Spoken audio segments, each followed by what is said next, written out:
nadie te da más.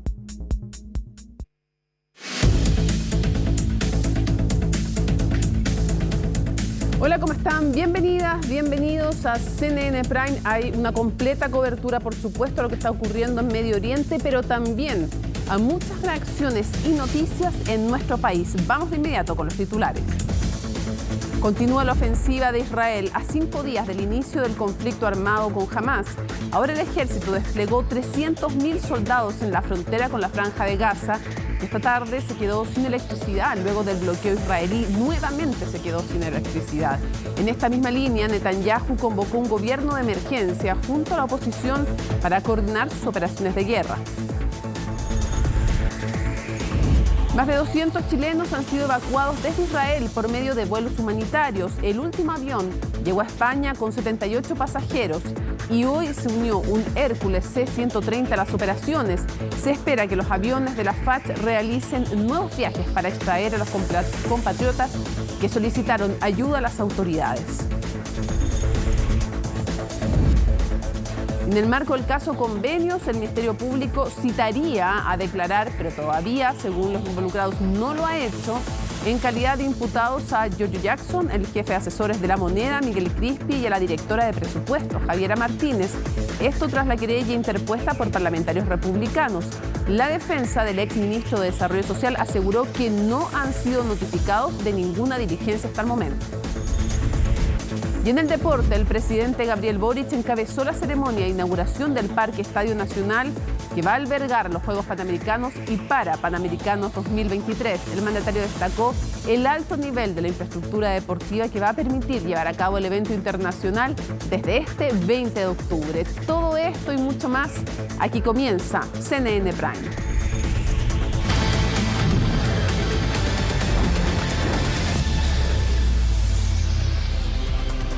Bueno, y comenzamos la revisión junto a Jacinta Molina de las últimas antecedentes, buenas noches Jacinta, de la crisis en Medio Oriente, con algo que ya había comenzado, de hecho, en días pasados, que era el corte no solo de electricidad, sino que de agua, de llegada de alimentos, parte de lo que es ya sí es castigado también por el derecho internacional como castigo colectivo, es decir, cuando tú no haces un combate contra fuerzas militares regulares o irregulares, sino que castigas al conjunto de una población civil con tus medidas. Obviamente que esto en el contexto de la respuesta al ataque terrorista de Hamas. Exactamente. ¿Cómo estás, Mónica? Buenas noches. La Franja de Gaza desde el día de hoy está completamente sin electricidad. La última central que estaba funcionando y apenas considerando la situación inestable que se vive en ese enclave terminó de funcionar completamente el día de hoy, y además está la advertencia que ha hecho la autoridad palestina desde el Ministerio de Salud de la autoridad palestina sobre el efecto que esto va a tener en los hospitales, que ya se reportan, están prácticamente desbordados de heridos que han llegado en medio de todos estos enfrentamientos. Tú lo decías, Mónica, los ataques que realiza Hamas sobre territorio israelí el día sábado y que llevan la inmediata respuesta del ejército de Israel bombardeando este enclave. Una situación que se ha agudizado, es prácticamente una estrategia de asfixiar la Franja de Gaza en momentos, y lo analizábamos el día de ayer y sigue ya esa posibilidad sobre la mesa durante esta jornada, que en cualquier momento se pueda concretar ya una infiltración, o más bien una invasión a nivel terrestre de la Franja de Gaza, sobre todo con declaraciones que han llegado de autoridades de Israel, del Ministerio de Defensa, que hablan o que sugieren que hacia allá va la estrategia en los próximos días. Ahora, hay diferencias también dentro de los analistas de si se va a producir, como se están imaginando algunos, esa ofensiva terrestre, porque una cosa es entrar, por ejemplo, con tanques y otra con cuerpos de infantería, es decir, el combate cuerpo a cuerpo. Y también hay quienes sostienen ya algunas fuentes de inteligencia que podría ser bastante más breve de lo que otros han pensado, que no significaría una ocupación militar permanente. La verdad es que es imposible saberlo, pero en lo concreto, lo que sí podemos decir es que si se llegara a hacer una invasión terrestre con infantería, con combates cuerpo a cuerpo, La verdad es que el costo, no solo en vida, sino que además en tensión y en escalada de este conflicto sería de otra magnitud, porque además intentar combatir contra Hamás en un territorio donde tienen además túneles subterráneos, donde podrían, por ejemplo, estar los rehenes, es súper complicado y el dolor para la población civil horrible. Absolutamente, porque con los llamados que se hacen de evacuación, pero sin tener a ciencia cierta un espacio para poder salir del enclave. Y además con lo que tú mencionabas, no se sabe dónde están los rehenes israelíes a esta altura. Por cierto, esa situación se agudizaría en ese escenario. Bueno, vamos a revisar un informe que resume lo que ha acontecido el día de hoy. Muchísima información. Desde ya la conformación de un gobierno de emergencia en Israel, bombardeos que se han ido intensificando y también esta opción que no se ha concretado, pero sigue ese análisis sobre la mesa. Todo aquello lo vamos a ver en el informe de María Luisa Carrión.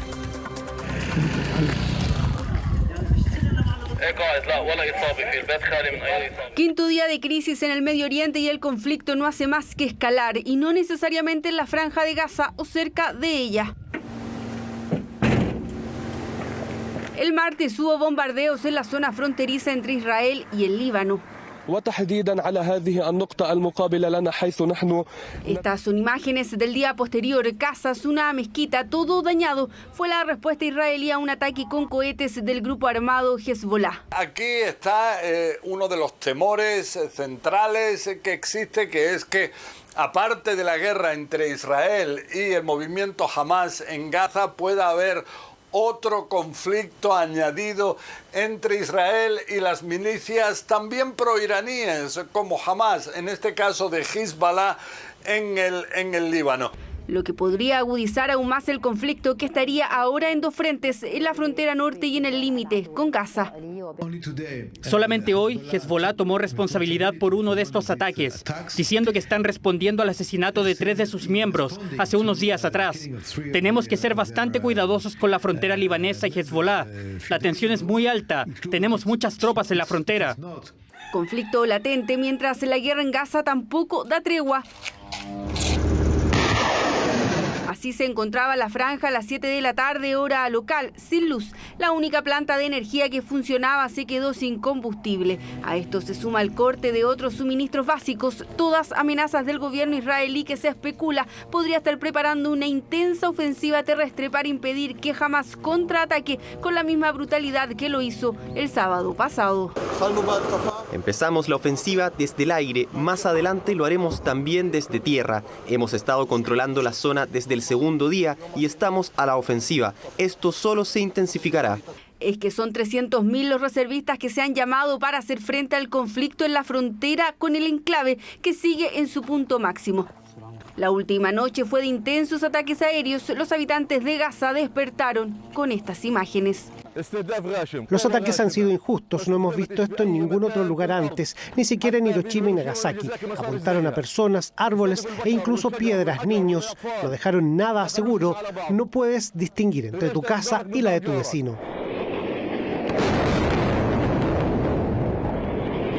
Estos sonidos se hacen lamentablemente más que recurrentes. Los ataques aéreos israelíes alcanzaron la Universidad Islámica de Gaza y la desesperación se toma a sus habitantes. El Ministerio de Salud ha informado hasta el momento al menos 900 muertos y más de 4.000 heridos. Los niños ahora juegan con esto donde deberían dormir. Estos son nuestros colchones, almohadas. ¿Qué es esto? ¿Dónde estamos viviendo? Todo esto mientras Israel decidió formar un gobierno de emergencia con un gabinete de guerra que tomará todas las decisiones con respecto al conflicto con Hamás. La determinación la tomó Benjamín Netanyahu junto al líder del partido opositor. El ejército ha informado que los muertos superan las 1.000 personas. Así se despertó Ascalón, la ciudad que fue atacada con cohetes y donde se vería la peor cara de esta guerra. Todos en mi país están tristes, pero ustedes saben que somos el pueblo judío. Llegamos a Israel después de 2000 años. Sabemos cómo estar de pie en la hora difícil y ahora estamos en la hora difícil. Estoy de visita, pero es insoportable vivir en un país con tantas amenazas, tantos cohetes. Para que se hagan una idea, ayer entre las 5 de la tarde y la medianoche hubo 100 misiles o cohetes, o como quieras llamarlos, que fueron disparados hacia Ashkelon. Nadie pone en duda que esta es la guerra más sangrienta en la historia de Israel, lo que explicaría el gobierno de unidad que informó Netanyahu. El ejército de Israel afirmó haber matado a decenas de militantes de Hamás en Berí. Y las siguientes son imágenes fuertes que preferimos cubrir, que dan cuenta de aquello. Cuerpos envueltos en mantas blancas fueron encontrados en las calles del kibutz. Seguimos monitoreando muy de cerca la situación y el vicepresidente, yo y la mayor parte de nuestro equipo de seguridad hablamos con el primer ministro Netanyahu esta mañana. Y en este momento tenemos que ser muy claros. No hay justificación para el terrorismo, sin excusas. En tanto, en el Cairo se realizó una reunión de emergencia de la Liga Árabe, donde el llamado fue uno solo. Pedimos el cese inmediato de la guerra israelí contra Gaza y la escalada en la franja y sus alrededores. Y pedimos a todas las partes que practiquen la moderación. Advertimos sobre las catastróficas consecuencias humanitarias y de seguridad de la continuación y expansión de la escalada. Aún así se ve lejos el punto final de este conflicto que no hace más que agudizarse. Se pide ahora la posibilidad de establecer un corredor humanitario para evacuar a los civiles. El bloqueo asedio total entonces en la franja de Gaza y la preocupación evidentemente también por los apoyos de distintos países de la zona y también de distintas guerrillas. Desde el norte, una de las cosas que preocupa y que preocupó hoy día, hubo una falsa alarma, lo conversamos durante la jornada, es la posibilidad de que la guerrilla Hezbollah desde el Líbano, que hay que decirlo, tiene también dentro disidentes muy fuertes en el Líbano, como las facciones cristianas que no apoyan para nada a Hezbollah, ¿no? Pero desde el norte que comenzara un segundo frente para Israel. ¿Y qué ciudad importante está en el norte y estaban muy preocupados los habitantes? Tel Aviv. Por eso vamos a contactarnos con Rafael Romo para recibir su reporte. Rafael. Israel atraviesa por una de las mayores movilizaciones de tropas de su historia. La acumulación de fuerzas alrededor de Gaza es enorme. Fue otro día de intensos combates entre militantes de Hamás y las fuerzas de defensa de Israel, pero en medio de la guerra hay una buena noticia. Un alto funcionario militar israelí le dijo a CNN que las conversaciones se están llevando a cabo con un objetivo: permitir que los civiles palestinos y los rehenes, incluidos ciudadanos estadounidenses y de otros países, obtengan salvoconducto desde la franja de Gaza hacia Egipto. Lo más lógico sería que esto suceda antes de cualquier invasión terrestre por parte de las fuerzas de defensa de Israel, que han acumulado alrededor de 300,000 soldados alrededor de Gaza, en lo que parece ser la antesala de una invasión terrestre. El secretario de Estado de Estados Unidos, Anthony Blinken, partió de Washington a Israel en las últimas horas y se espera que se reúna aquí en Tel Aviv con el primer ministro israelí Benjamín Netanyahu. Antes de partir, dijo que hay negociaciones en curso para abrir un corredor humanitario que permita a los civiles salir de Gaza a través de Egipto. Blinken también comparó a Hamás con otro grupo terrorista de Medio Oriente. Dijo, y cito: "Desde ISIS no hemos visto este tipo de depravación y continuaremos oponiéndonos con toda firmeza". Esa declaración refleja lo que declaró el primer ministro Netanyahu durante una conversación telefónica con el presidente Biden, en la que dijo que durante los ataques terroristas los militantes de Hamás mostraron un salvajismo no visto desde el Holocausto. También dijo que cientos de personas fueron masacradas y que familias enteras fueron aniquiladas en sus camas y hogares, agregando que hubo mujeres violadas y asesinadas y que más de 100 personas, incluidos niños, fueron secuestradas. Tal Heinrich, portavoz del primer ministro, añadió detalles sobre los ataques que, francamente, son muy difíciles de informar, pero que es necesario contar para que la gente pueda entender lo que ha sucedido aquí en Israel. Heinrich dijo que bebés y niños pequeños fueron encontrados decapitados en el kibutz o la comunidad de Kfar Asa, en el sur de Israel. Un portavoz de Hamás negó que los militantes atacaran a mujeres y niños, diciendo que no hay evidencia que respalde tales afirmaciones y también lo que calificaron de mentiras. Rafael Romo, CNN, Tel Aviv, Israel. Parte entonces de lo que comentaba Rafael Romo desde Tel Aviv en su reporte. Para complementar esto último que decía, recientemente, en las últimas horas, el presidente estadounidense Joe Biden se reunió con un líder de la comunidad judía en los Estados Unidos, donde, entre otras cosas, reiteraba el respaldo a Israel. Hablaba también de que lo vivido este fin de semana era la jornada más letal para la comunidad judía desde el Holocausto, decía el mandatario estadounidense, y también mencionaba Biden que él podía respaldar estos reportes conocidos en voz del ejército israelí que hablan de esta masacre, sobre todo de menores, de niños y niñas, en un kibutz también, que es algo que reportó el ejército de Israel, que de hecho llevó a medios de comunicación, equipos de prensa también, para poder ver en terreno cómo quedó esa zona tras la llegada de Hamas. Por algo, cuando se dio a conocer esa noticia, lo que señalábamos acá en CNN Chile es una periodista en terreno. Exacto. Dijo que había recibido una información de un general o de un miembro del ejército israelí. Y ese militar decía que había 40 niños decapitados. Tuvimos imágenes que probablemente no podríamos haber mostrado, evidentemente, no tuvimos fotografías tampoco. Ahora, ¿se puede haber equivocado el número?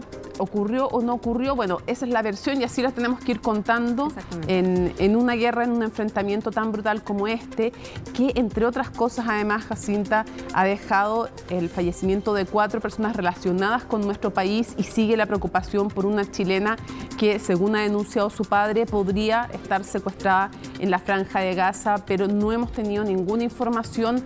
No sabemos todavía si porque el gobierno no la maneje, si porque su familia no la maneje o porque es necesario por motivos de seguridad no darlas a conocer. Y hay varios compatriotas en verdad que han sufrido y están sufriendo en estos días lo que significa este enfrentamiento tras el ataque terrorista de Hamas y la respuesta de Israel. Y vamos a contactarnos con una de ellos. Nos referimos a Cecilia Gallardo y le agradecemos muchísimo que nos acompañe en CNN Prime. Ahí te vemos, Cecilia, muchísimas gracias por estar con nosotros. Creo que tu cara se ha ido volviendo familiar para muchos en nuestro país, pero también queremos saber un poquito más de ti, que le cuentes a quienes nos ven a través de las pantallas de CNN Chile, cómo fue tu llegada. Tú te fuiste con quien es hoy día tu ex esposo, con 2 de tus hijos, a Israel en 1993 y llegaste a vivir en un kibutz, que es algo que no todos en Chile saben qué significa. ¿Cómo llegaste aquí llegaste y cómo era tu vida allí hasta antes de lo que hoy día estamos relatando? Bueno, kibutz, yo siempre quise un kibutz. Kibutz es una organización colectiva, comunitaria, de campesinos. Nuestro kibutz se mantiene con una ganadería. Tenemos 600 vacas lecheras. Se crían en mi kibutz 180.000 pollos. También la agricultura. Y muchos como yo, que yo soy maestra, yo trabajo afuera y yo hago terapia en arte a niños con deficiencias, a personas mayores. Ese es mi trabajo. Muchos trabajamos afuera y muchos trabajan adentro en todas estas cosas, ¿te fijas? Cecilia, cuéntanos un poquito en qué zona geográfica. Tú ya me lo comentabas en la tarde, pero cuéntale a quienes nos ven, ¿en qué zona geográfica estaba ese kibutz y cómo es el día en que comienza el ataque de Hamas? ¿Dónde estabas tú? ¿Dónde está eso geográficamente en relación con Gaza? ¿Y cómo empieza ese día para ti? ¿Cómo se transforma tu vida ese día? Bueno, yo primero que nada vivo 30 años en este kibutz. Mi kibutz es el kibutz que está más cerca de la Franja de Gaza. Estamos a 700 metros. El sábado empezó a las 6:05 de la mañana.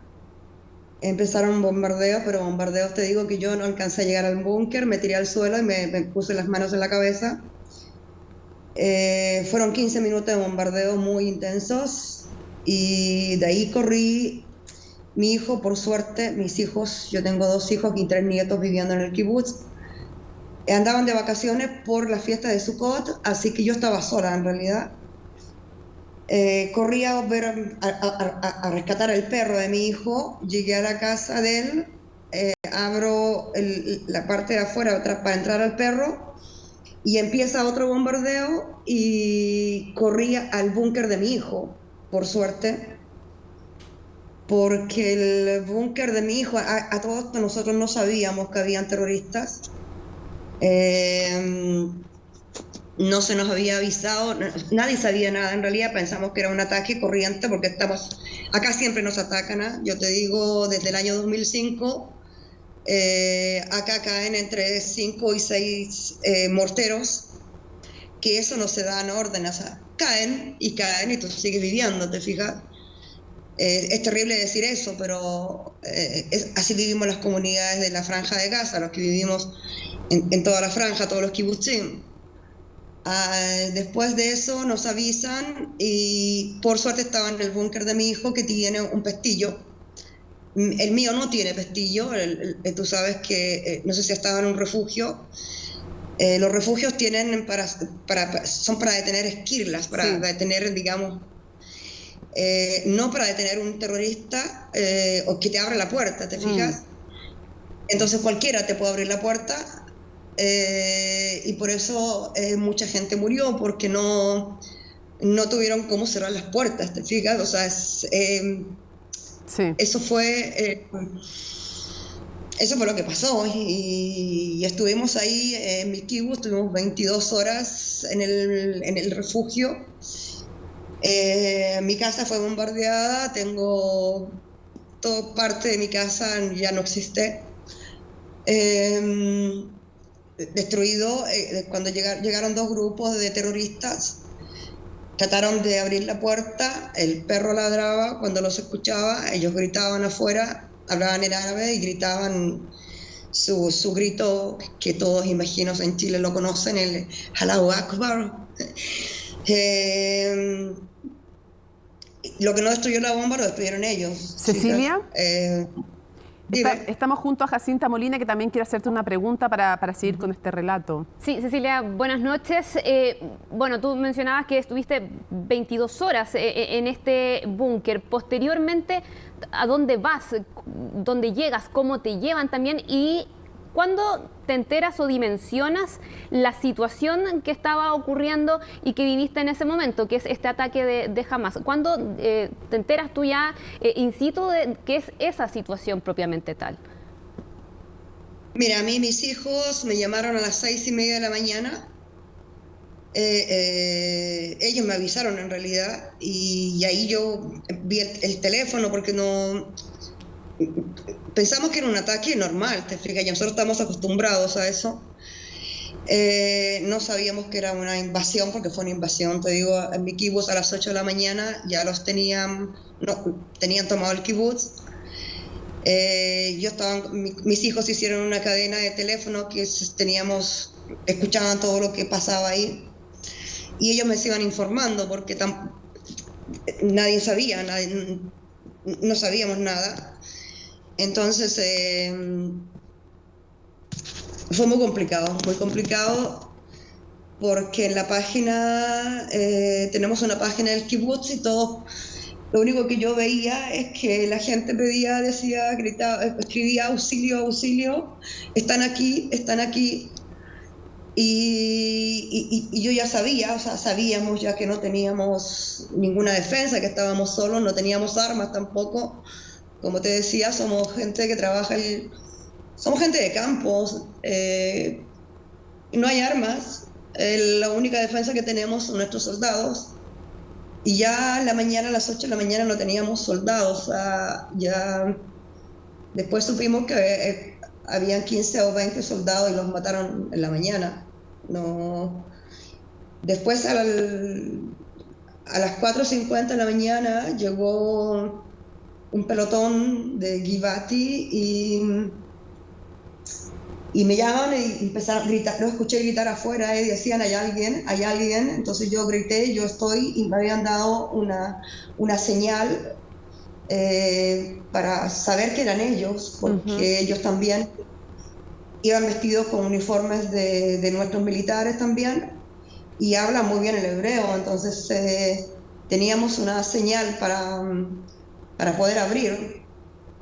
Y a las 4:55 me sacaron, abro la puerta, eran ellos, me sacaron en jeep un pelotón de 20 soldados, porque todavía a esas horas, te estoy hablando del día siguiente, habían terroristas, o sea, todavía habían terroristas ahí. Y nos sacaron así, te digo, rodeados de soldados a un jeep, y de ahí me sacaron a un autobús. Y de ahí nos sacaron a las 6 de la mañana, llegamos a un lugar, 40 personas, el resto ya lo habían sacado. Y de ahí me estaba esperando mi hijo cerca de Eilat. Cecilia, preguntarte, yo sé que es duro, han sido días muy difíciles, están siendo días muy difíciles,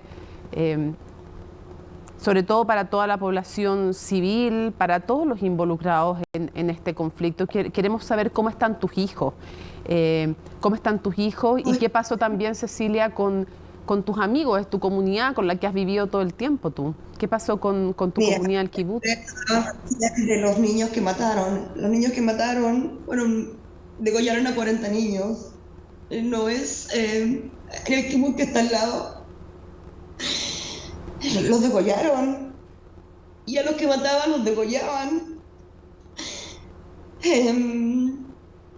Ahora recién estamos recibiendo noticias de cuánta gente murió en mi kibutz, porque nadie sabe nada, y hasta ahora llevamos 10 muertos, una familia completa. Tenemos 7 desaparecidos, entre ellos uno de mis alumnos. Yo soy maestra, como te decía. Fue terrible. Yo te digo, el Estado Islámico no es lo mismo. Ellos son lo mismo. Ustedes no entienden, la gente de afuera no entiende. Y yo los conozco de cerca, desde el 2005 que nos están atacando. Y yo siempre digo, gente, ellos no quieren país. Ellos no quieren país. Imagínate la cantidad, el primer día, la cantidad de bombas que tiraron. ¿Sabes cuánto dinero significa eso? Con ese dinero tú puedes construir, ¿sabes cuántos hospitales? ¿Cuántos colegios? Construir un país. Todo esto, yo te digo, yo soy una persona que siempre creí en ellos. Siempre dije, porque teníamos asentamientos dentro de Gaza, el problema era nuestro. Cuando Sharon sacó en el 2005 a los asentamientos, oye, nosotros estábamos contentos porque dijimos, oye, por fin se va a acabar, van a tener su país. Pero no fue así, ¿sabes? No fue así. Cecilia, quiero cerrar preguntándote, estás en un lugar seguro, lo conversé contigo en la tarde, sé que estás segura, para que quienes nos ven también tengan esa tranquilidad. Cecilia está segura, está resguardada, y simplemente mandarte un abrazo. Sabemos que son momentos difíciles a ti y a tu familia, y esperar que vengan tiempos mejores para todos, para todas. Cecilia, muchas gracias por tu testimonio. Mucha gente nos preguntaba si estabas en un lugar seguro ahora, y lo estás. Así es que solamente enviarte un abrazo, Cecilia. Muchas gracias por tu testimonio. Algo para lo que yo creo, lo que yo veo estas guerras con los palestinos es una fábrica de dinero. Es una fábrica de dinero, no es más que eso. No va a haber nunca Palestina porque ellos no quieren un país Palestina. No hay, no lo quieren. Porque ser refugiados te da dinero de todo el mundo, ahora de todo el mundo.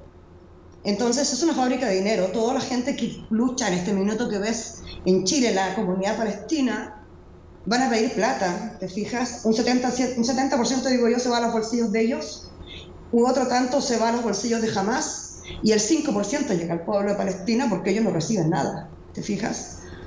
Es una fábrica de dinero, nada más que eso. No es una cuestión de tierras, no es una cuestión de nada, es una cuestión de dinero. Cecilia, muchísimas gracias por tu testimonio, por tu punto de vista y tu opinión al respecto. Muchísimas gracias. Gracias, buenas noches. Gracias. Obviamente aquí tenemos una visión de alguien que ha visto morir amigos, familia, que ha sufrido en carne propia como población civil, alguien que en su momento estaba a favor de que se retiraran las colonias de los territorios ocupados.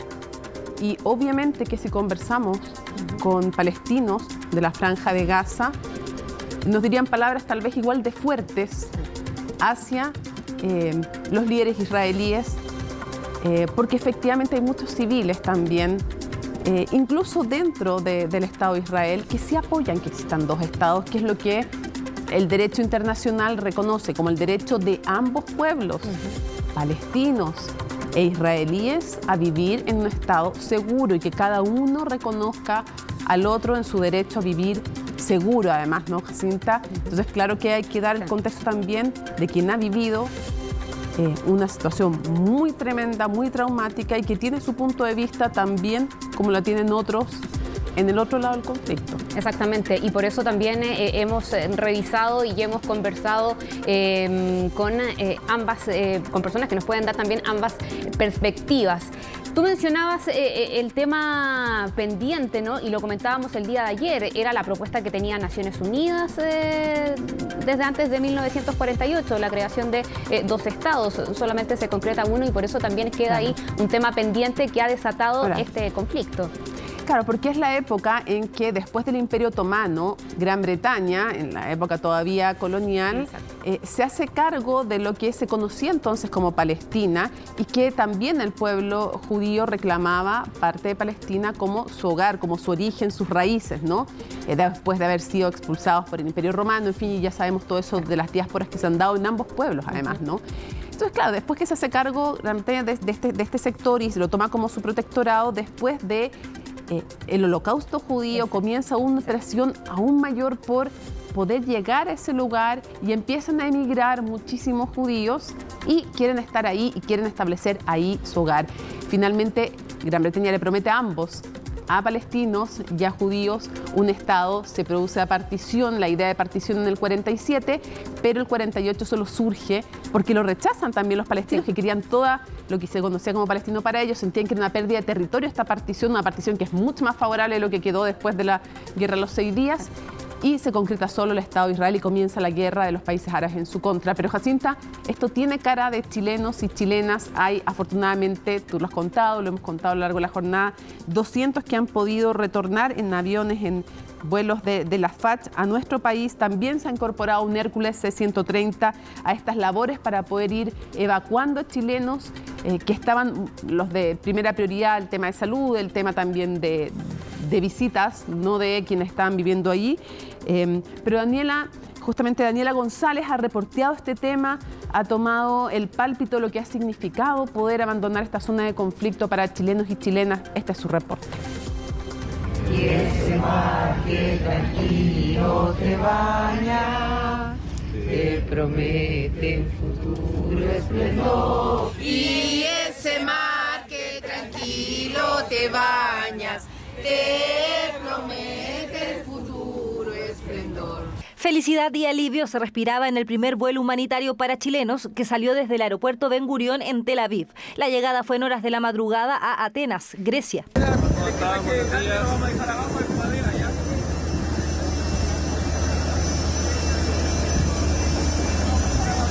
Y este miércoles siguieron saliendo los vuelos desde Israel. Uno despegó también con destino a Grecia y otro viajó directamente a Madrid. Estamos muy contentos de poder volver finalmente con nuestra familia a Chile, poder abrazar a nuestros padres, a nuestros hermanos. Creo que es lo único que necesitamos después de todo lo que hemos vivido, después de todos los momentos difíciles, de las atrocidades que están pasando acá. Entonces un esfuerzo del gobierno, de las embajadas, de la Fuerza Aérea, así que ya, sí, pero muy contentos de que se van a reencontrar con sus papás. ¿Sí? De momento la prioridad está en sacar a los chilenos de la zona de conflicto. Más de 100 personas, por lo bajo, todavía se mantienen en Israel o en Belén. La urgencia del Estado será sacarlos cuando antes de los sectores en guerra. Por eso se han comprometido confirmando más vuelos humanitarios para las próximas horas. Pueden haber más vuelos en la medida en que sea necesario. Es una situación extremadamente dinámica, incluso ha ocurrido que algunas personas que se inscribieron en los vuelos salieron por sus propios medios. Nosotros tenemos un compromiso en el sentido de sacar a las personas de la zona de conflicto. El gobierno está preocupado de este tema. Nos interesa que las y los chilenos que se encuentran en esa zona puedan ser trasladados a lugares seguros. Sacarlos de la guerra es lo urgente. Sin embargo, el vuelo humanitario solo llegará hasta Madrid, ya que habían algunas personas que tenían vuelos de retorno desde países europeos o viajes pactados con agencias. Aunque desde Cancillería señalan que se prestará ayuda a quienes no puedan financiar los vuelos de retorno a Chile. De momento, el avión 737 se quedará en la zona por algunos días para posibles nuevos rescates. Además, se suma un nuevo avión. No se preocupen que si estamos cansados o no, pero ustedes jamás nos vamos a cansar. Si tenemos que hacer esto una o mil veces, la vamos a hacer con la cara llena de risa y con el corazón lleno de orgullo. La verdad es que me siento bastante orgullosa de la misión que estamos realizando hoy en día, yo y mi tripulación, para poder servir a nuestro país, para poder ayudar a los compatriotas que están aquí y poder cumplir la misión de la mejor manera posible. Se sabe de más de 400 chilenos y chilenas que estaban en la zona, sobre todo por motivos religiosos. Pero hay miles de compatriotas que viven hace muchos años en las tierras del conflicto. Así relata los ataques una ciudadana chilena con domicilio a 600 metros de la Franja de Gaza. A las 6:05 de la mañana empezaron los ataques muy fuertes. No alcancé a llegar al búnker, me tiré al suelo, al lado de mi cama. Fue una lluvia, digamos, de cohetes. Y terminó, y corrí a la casa de mi hijo, que es mi vecino, y vino otro bombardeo y me metí en el búnker, digamos, de mi hijo, y que eso me salvó la vida, porque mi búnker no tiene un pestillo. Son parte de las historias de los chilenos en medio de un conflicto bélico. De Loren Gargovich, la compatriota que habría sido secuestrada por el grupo Hamas, aún no se tiene información oficial. Desde Chile solo se espera conocer buenas noticias y rescatar a todos los compatriotas que lo requieran de la zona en guerra. Vamos a revisar mapas que siempre nos ayudan a poder entender lo que está ocurriendo, ubicarnos geográficamente, sobre todo cuando estamos hablando de una región que a nosotros como chilenos geográficamente nos es muy distante. Y hablábamos cuando empezamos este comentario de los reportes de lanzamientos de cohetes, incluso en un momento una alerta que se da de una posible ya infiltración aérea desde el Líbano, donde sabemos opera la milicia proiraní Hezbollah, y eso ha elevado la alerta porque claro, ahí este conflicto podría escalar aún más, incluso llegar a niveles regionales, y acá podemos ver las fronteras, ¿no? Bastante disputadas, por cierto, una zona bastante tensa, las fronteras de Israel con Siria, también con el Líbano. Ha reforzado su seguridad en el norte Israel en vista de estos reportes. Hoy día, de hecho, salió una alerta que llamaba a la población en esa zona, en el norte de Israel, a buscar refugio. Después se descarta que hubiese sido una infiltración a nivel aéreo, pero sí se ha reportado lanzamiento de cohetes, siempre con la atención puesta a qué rol pueda tener en los próximos días eventualmente Hezbollah. Y está también Siria, donde en algún momento Israel durante el fin de semana también reportaba haber recibido ataques, recibido lanzamiento de cohetes que no provocaron daños. Y tenemos, por cierto, ahí destacado los altos del Golán, una zona muy importante para Israel, disputada, por cierto. Israel toma el control después de la guerra de los 6 días y mantiene ahí una presencia militar pese a reparos y críticas de la comunidad internacional en esa zona, y por eso hablamos de que es un lugar fronterizo altamente tenso y disputado. Claro, porque esta es una meseta además que estratégicamente para la defensa de terrenos que están tan cercanos es súper importante y tiene un significado además histórico muy relevante.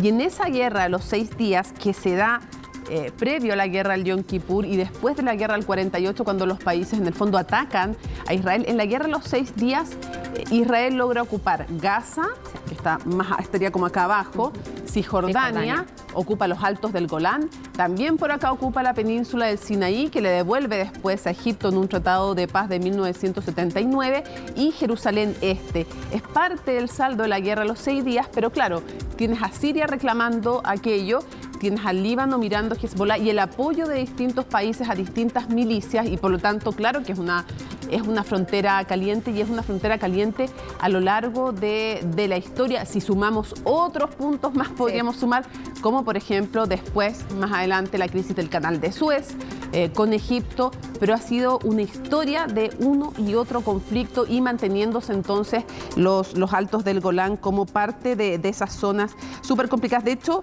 está en la frontera, como ahí lo vemos, entre Siria, Líbano e Israel, y tiene aproximadamente 1.800 kilómetros cuadrados. De esos 1.800 kilómetros cuadrados, esto que está en rojo es lo que tiene bajo su poder Israel. Hay 600 kilómetros cuadrados que están en poder de Siria, pero obviamente es simbólicamente y estratégicamente muy importante los altos del Golán. Claro, y por eso está la atención puesta a lo que pueda no solamente ocurrir en la frontera sur, donde veíamos también este ataque de Hamas, sino, por cierto, en el norte, porque es ahí donde está la eventualidad de que esto escale ya a un conflicto regional. No es el escenario en estos momentos, pero está la atención puesta. Ahora, una cosa, cuando decimos que es territorio ocupado, no es una idea nuestra, no estamos haciéndolo en base arbitraria. Lo que estamos haciendo, como corresponde, es de acuerdo al derecho internacional y de acuerdo a las resoluciones de Naciones Unidas. La 242 declara como territorio ocupado las alturas del Golán, que no han sido anexadas oficialmente por Israel, pero que han sido incorporadas administrativamente a la organización del país, y por lo tanto se consideran bajo el derecho internacional como territorio ocupado. Exactamente. Bueno, y toda esta disputa territorial y estos antecedentes históricos que dan forma a este conflicto con los niveles que estamos viendo en la actualidad son también los que explican los orígenes de Hamas, esta milicia que hemos hecho la distinción. No estamos hablando acá de todos los palestinos. Esta es una milicia que opera en la Franja de Gaza y que, por cierto, también ha usado la vía armada en medio de lo que ellos plantean que es su postura de rechazo, de hecho, a la existencia del Estado de Israel. Y también mencionábamos que ellos se oponen a cualquier vía de negociación, muy distinto a lo que ha optado en las últimas décadas también la Autoridad Nacional Palestina. Recordemos además que dentro de los territorios, dentro de Gaza, en algún momento estaba también la Autoridad Nacional Palestina como poder ejecutivo, y las asambleas legislativas son las que gana, en este caso, Hamas, y expulsa por la vía de las armas a la Autoridad Nacional Palestina, que se queda en Cisjordania. Pero recordar que en el pasado, miembros de la Autoridad Nacional Palestina y la propia Autoridad Nacional Palestina, más entonces en su origen, más bien la OLP con Yasser Arafat, fueron considerados también una organización terrorista, evolucionaron con el tiempo, llegaron a los acuerdos de Oslo, después vino Camp Davis, y efectivamente hubo una evolución y una decisión de ir por la vía de la negociación, pero siempre también solidarizando con Gaza. Exactamente. Ese y otros datos sobre los orígenes de Hamas los vamos a revisar en la nota que preparó Macarena Román.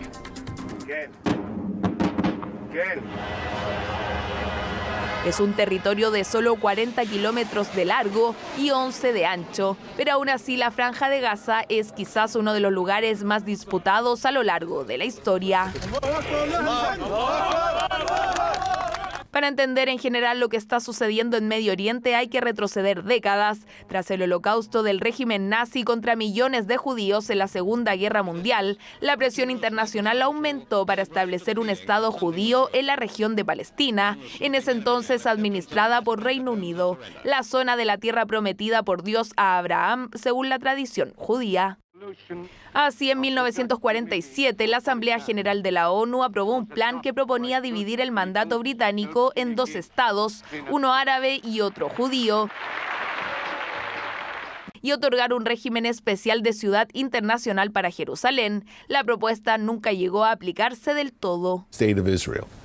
It helped legitimize what we were doing, but to create a Jewish state, you need more than just declarations, and you need much more than just a UN General Assembly resolution. Un año después, en 1948, Israel declaró su independencia.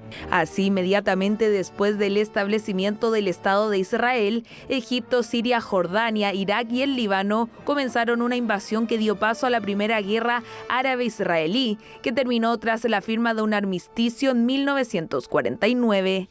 Fue tras la Guerra de los 6 días en 1967 que Israel Israel logró extender su territorio tras hacerse con el control de Cisjordania, la Franja de Gaza, Jerusalén, los Altos del Golán sirios y la península de Sinaí egipcia. Tras varias décadas de conflicto y un recrudecimiento de las tensiones y con la inspiración de los hermanos musulmanes de Egipto, en 1987, durante la primera intifada, surgió el movimiento de resistencia islámica Hamás. Su objetivo, la creación de un Estado palestino fundamentalista islámico. Los objetivos de cualquier movimiento político palestino, ¿cierto?, de cualquier partido, ¿cierto?, de la resistencia palestina, es acabar con la ocupación. Mientras Hamás considera a Israel un Estado ilegítimo y rechaza cualquier tipo de diálogo, Fatah, el movimiento fundado por Yasser Arafat en la década de los 50 y núcleo de la entonces Organización para la Liberación de Palestina, se declara secular y nacionalista y ha optado por la vía de la negociación, como ocurrió tras la firma de acuerdos de Oslo en 1993 entre la OLP e Israel. El principal problema es que Oslo no logró su objetivo. Ese objetivo era tener un tratado de paz antes del 4 de mayo de 1999. Así que nadie puede hablar del éxito de Oslo. Una postura que jamás ha mantenido a lo largo del tiempo. En 1994, el grupo extremista llevó a cabo su primer atentado suicida. De ahí han protagonizado más de 14 hechos de este tipo, siendo catalogado como la organización terrorista por Estados Unidos, la Unión Europea e Israel. ¿Qué debemos responder? Nos enfrentamos a la verdad, y aquí lo digo claramente, sin dudarlo. Este es el momento para que la nación se una a la lucha, para luchar con ellos. En 2006, por primera vez, el movimiento participa en elecciones parlamentarias, quedándose con la mayoría de los escaños en el Consejo Legislativo palestino. Rezo a Dios Todopoderoso para que me ayude con esta responsabilidad, hasta que nosotros recuperemos los derechos que enérgicamente nos fueron quitados. En 2007, y tras una semana intensa de lucha, Hamás se queda con el control de la Franja de Gaza, de la cual Israel se retiró en 2005, relegando a Fatah y a la hoy Autoridad Nacional Palestina a Cisjordania. Fue desde entonces que comenzó el bloqueo de Israel al enclave, el que se ha mantenido por 16 años. Nos sacrificamos por Palestina, somos mártires delante de Dios. Aprovechando el debilitamiento de los últimos años de la Autoridad Nacional Palestina y su líder, Mahmoud Abbas, Hamás lanzó este sábado el mayor ataque a territorio israelí, tomando por sorpresa a uno de los ejércitos más poderosos del mundo. Todo antecedido de un aumento de tensiones en la zona y la expansión de los asentamientos ilegales de israelíes en Cisjordania. El Hamás planeó muy bien su ataque y sabía de las debilidades que nuestra sociedad está teniendo en este momento. Y eso es, yo y muchos otros ven como los culpables al gobierno que ha debilitado nuestro país de manera grave. Un ataque que también llega directo al hombre que por más tiempo ha gobernado Israel, su actual primer ministro Benjamín Netanyahu. Las imágenes de la destrucción y ruina de los bastiones de Hamás en Gaza son solo el comienzo. Matamos a muchos cientos de terroristas y no nos detendremos allí. Dije que todos los lugares donde opera Hamás estarán en ruinas. Y es que hay consenso que los de este sábado son los mayores ataques registrados en la zona desde hace décadas y que el conflicto podría escalar a niveles impensados en solo cuestión de días. Claro, una de las interrogantes mientras la información sigue en desarrollo, y a propósito de la mención a Benjamín Netanyahu en la nota de Macarena Román, que hoy informa de un gobierno de emergencia con el que intenta generar ahí un ambiente de unidad. Eso sí, por ejemplo, el líder de la oposición y ex primer ministro se resta porque dice que no lo va a integrar mientras se mantengan partidos de la extrema derecha, pero lo cierto es que hay ahí también una jugada, sobre todo cuando lo que se va a venir, cuando la situación ya a nivel nacional de seguridad, se calme, es ya una crítica muy amplia de qué fue lo que falló. precisamente en la defensa y en la seguridad de Israel por lo ocurrido el fin de semana. Buena parte de los líderes de la oposición se suman, otros no, pero estamos hablando de un gobierno en una democracia parlamentaria donde tiene los votos con los partidos de extrema derecha, es de derecha, bien de derecha, Benjamín Netanyahu, el Likud lo es, pero hay otros bastante más, como Casa Judía y otros más a la derecha. Pero es difícil para el Partido Laborista y otros integrarse más allá de un gobierno de emergencia. Por eso hubo un detalle que varios notaron, varios analistas, hablando de un gobierno de emergencia y no de uno de unidad nacional. Exacto. Y además lo circunscribieron a las operaciones de guerra, mientras duraran las operaciones de guerra. Y aunque en el pasado había otros más permanentes de este tipo de gobiernos de unidad nacional, no los necesita para, por la mayoría parlamentaria, la tiene para estar él como primer ministro, pero sí en el contexto político que tú mencionas, aunque es difícil para esos otros partidos, más allá de la emergencia, mientras esté el tema de la guerra contra Hamás, claro, va a haber unidad de propósito, pero estar con algunos como el ministro de Finanzas, que dijo públicamente que no existía el pueblo palestino, que es algo que en su momento dijo, algunos líderes lo dijeron en la historia, no tan en el comienzo del Estado palestino lo dijeron y nunca más se dijo porque se entendía más allá de la solución dos estados, un estado, no se puede negar la existencia de otro pueblo, eso es muy brutal. Gobernar con ellos, no. En la emergencia, sí, y en una emergencia que ha pasado a segundo plano otros temas como los juicios en contra de Netanyahu. La reforma judicial. Exacto, reforma judicial en la cual, entre otras cosas, quieren eliminar bastante la independencia del Poder Judicial, eliminar incluso uno de los delitos por los cuales podía ser juzgado Netanyahu. Entonces, es un momento claro. Ahora nadie se puede restar. Vamos a ver qué pasa después, cuando la cosa se calme, qué pasa con el futuro político de Benjamín Netanyahu, a quien en un momento se le llamó el señor Seguridad. Cierto. Y le decían, bueno, los partidarios más acérrimos, el rey, entre otras cosas. Jacinta, te invito a que veamos un tema de la realidad nacional, que nos vengamos para acá siempre atentos a cualquier información de último momento, porque el tema de la salud nos importa a todas, a todos. Y esto tiene que ver justamente con los cuestionamientos que ha habido respecto de cómo se va a solucionar esta implementación de una ley corta, cuál es la real deuda de las aseguradoras privadas de salud, y de aquello reportó en su nota Belén Saldías, porque hay diferencias entre los montos a pagar, los plazos, las formas, eso no un perdonazo, es su imagen del informe. En 105 páginas, la Comisión Técnica Asesora de la Ley Corta de ISAPRES propuso una alternativa para el problema que enfrentan las aseguradoras de salud. Una salida que no convence a todos porque rebaja considerablemente el monto que deben, según el fallo de la Corte Suprema, pagar a los afiliados. Un perdonazo a la ISAPRES provoca una disminución efectiva de la deuda, porque la deuda original era la aplicación literal y directa del fallo. Esta comisión ha tomado estos supuestos que a nosotros nos parecen en todo caso razonables, tenemos que verlos en su detalle, y que es que efectivamente no puedan haber planes que cuesten menos del 7%. En concreto, de los 1.400 millones de dólares calculados por la Superintendencia de Salud, solo para los efectos de la deuda por tabla de factores, la comisión determinó que el pago debía ser de 451 millones de dólares por el total, con un plazo de 10 años para saldar la deuda, por lo que tendrían que destinar cerca de 45 millones anuales a esto, y además con facilidades de pago, ya que podría ser similar al actual régimen de excedentes, o sea, en dinero, prestaciones o coberturas adicionales. Aparece como la gran solución que entrega el gobierno, pero me parece que 10 años es excesivo, tiene que ser menos tiempo. Segundo, aquí el reembolso tiene que ser en dinero, o bien que la gente elija. El informe también señala que mientras la deuda esté vigente, las ISAPRES no podrán hacer retiro de utilidades, aunque sí podrán hacer modificaciones a los valores de sus planes, cuestión que ha sido criticada todo este tiempo. Eso dependerá de la situación de cada aseguradora, pero en promedio podría ser entre 12,7 y 16,7%. En casos más complejos podría llegar a casi un 40%. En ese cálculo se incluye también el alza del GES, que podría ser de 0,1 o 0,2 UF mensuales por beneficiario, sin contar a menores de un año.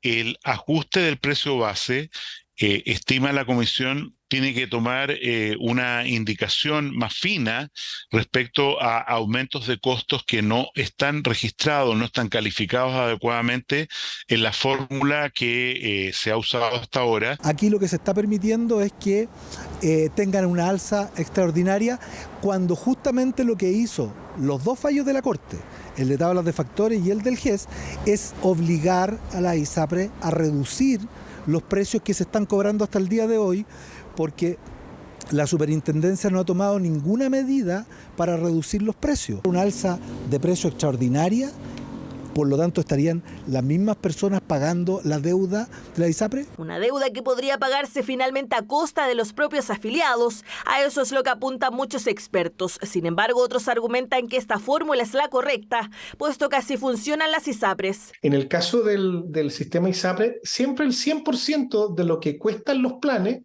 lo pagamos o lo pagan los chilenos solo con el 7%, más el adicional que se ven obligados a pagar por su riesgo o por el tipo de plan que tiene. Y eso se mantiene, por lo tanto, la continuidad de los planes y su viabilidad se sigue sosteniendo con lo que financian los propios afiliados. En el fondo lo que plantea la Comisión de Expertos es, esta es la deuda y en el fondo estas son las condiciones para que esta deuda se pague.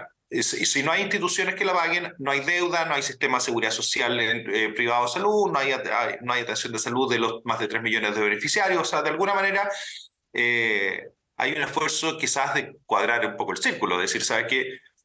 Esto solo se puede financiar con los ingresos futuros. Esto no se puede financiar de un día para otro. Sin embargo, este informe no es vinculante ni concluyente. Podría o no tomarse como base para las indicaciones de la ley corta de ISAPRES. Eso sí, a lo que todos apuntan, incluido el documento emanado de la Comisión Técnica, es que es urgente y necesaria una reforma. Otro de los temas relevantes y que es importante para todos nosotros es la tramitación del presupuesto nacional. Bueno, y en ese contexto la oposición pidió la salida de una de las dos personas claves en esta tramitación. El más importante siempre es el ministro de Hacienda, ¿no? Bueno, pero pidió la salida de la segunda persona más importante en esta tramitación, que es la directora de presupuesto, Javiera Martínez. Todo esto en medio de una supuesta citación a declarar ante la Fiscalía por el caso Convenios, una citación de la que dicen no tener ninguna noticia los involucrados. Bueno, fue desmentido, de hecho, por la jefa de la DIPRES, dijo que no la habían citado a declarar, y también así lo dijeron los abogados de Miguel Crispi, jefe de asesores del segundo piso, y Giorgio Jackson, exministro de este gobierno, quienes también están incluidos en la querella del Partido Republicano, pero que dicen no haber sido citados a declarar aún. La nota es de Estefanía Bustamante. Ni la ajetreada agenda de la ministra fue impedimento para salir al paso de una publicación que daba cuenta sobre la citación ante la justicia de figuras cercanas a la moneda, Miguel Crispi, Javiera Martínez y Giorgio Jackson, quienes eventualmente deberán prestar testimonio como imputados en el caso Convenios. El Partido Republicano hace tiempo presentó una querella contra estas personas. Efectivamente hay una intencionalidad política del Partido Republicano hace rato. Entonces ya no es solamente la acción política mediática, comunicacional, sino que además lo transformaron en una acción judicial. Incorporamos a Giorgio Jackson como la mente maestra detrás de todo esto, a Miguel Crispi por su rol y también a Javiera Martínez por bajar la capacidad de fiscalización de los recursos que se van a destinar a estas fundaciones. Fundaciones que se investigan en Antofagasta y donde Republicanos amplió la querella para citar a Jackson, Crispi y Martínez, esta última jefa de la DIPRES, una de las autoridades clave a cargo de tramitar la ley de presupuestos en el Congreso. Tiene encima de sus hombros defender la ley de presupuestos, la ley más importante del año en el Congreso. ¿Va a estar dedicada a eso o va a estar dedicada a lo que se dedican los imputados, que es a buscar defensa? Nadie es culpable de nada, nadie asume consecuencias de nada, y se tienen que ver forzados a tomar decisiones como fue la propia salida de Giorgio Jackson. Hoy día el gobierno tiene que estar consciente de que el núcleo duro del gobierno está cuestionado. A mi parecer, la única persona que tiene que definir quién debe o no dar un paso al costado de cualquier cartera que tiene que ver con el gobierno es el presidente de Chile. Ningún diputado, ningún alcalde, ningún concejal, ningún gobernador. Pese a las especulaciones, la defensa de Javiera Martínez aseguró que no han recibido ninguna citación por parte de la Fiscalía. Sin embargo, se han puesto a disposición de la justicia para colaborar en lo que se requiera y cuando se requiera. No me gusta referirme a cosas que no han sucedido, como, y acá quiero ser súper clara, no he recibido ninguna citación de la Fiscalía en ninguna condición. Y hoy día acá lo más importante es seguir discutiendo los proyectos de regiones más fuertes con todos los controles, rendiciones de cuentas que tiene. Rendición de cuentas que la jefa de la DIPRES también deberá dar ante quienes cuestionan su rol en el debate, porque a pesar del buen ambiente legislativo que ella misma destacó, la oposición insiste en su salida del cargo. Aunque esté imputada, sería porque ellos mismos la están imputando. Lo que están diciendo ellos, simplemente en sencillo y en resumen, es que quieren boicotear la tramitación de la ley de presupuesto. La confianza en el manejo de los recursos públicos y en la ley de presupuesto están en juego. Y solo se puede recuperar dando señales claras al respecto. Además, los abogados de Giorgio Jackson y Miguel Crispi descartaron haber sido notificados para declarar ante la justicia. No obstante, ambos han sido citados por la comisión investigadora de la Cámara por el caso Convenios, pero no se han presentado. Hay que decirlo con claridad, nosotros lo hemos advertido hace un par de semanas atrás, esto era previsible que pasara y yo espero que él dé un paso al costado porque esta situación no tiene presentación. Y el blindaje que está haciendo La Moneda me parece, la verdad es que sumamente complicado y muy reprochable. Nos encantaría declarar lo antes posible y aclarar que el ministro Jackson no tuvo vinculación alguna con estos hechos y en esa medida también descartar esta querella calumniosa que fue presentada en su contra con el único afán de mancillar su honor y vincularlo políticamente respecto a una causa a la que él no tiene vinculación alguna. Aunque la Fiscalía no tenga fecha para la citación, será parte del procedimiento formal solicitado por la parte querellante en una causa que fue declarada secreta, al menos por 6 meses, mientras el Ministerio Público investiga posible lavado de activos en el caso Democracia Viva. Estamos cerrando CNN Prime, pero hoy día es día de democracia, programa que conduce Carolina Urrejola, conversaciones improbables sobre la democracia con excelentes entrevistados, así es que no se lo vayan a perder. Y luego, por supuesto que está como cada miércoles análisis internacional en horario prime. De cajón que hoy día vamos a hablar evidentemente del conflicto entre palestinos e israelíes, pero también vamos a dedicar un tiempo a una elección súper importante. El domingo hay elecciones en Ecuador, también vamos a tener una invitada que es de las mayores expertas en ese país, en Latinoamérica, para analizar qué es lo que está en juego allí y cómo va esa segunda vuelta en Ecuador. Así es que después viene, por supuesto, cómo no, don Fernando Paulsen con Última Mirada. Miércoles 11 de octubre, así estuvo nuestro país y el mundo. Somos CNN Chile. Buenas noches.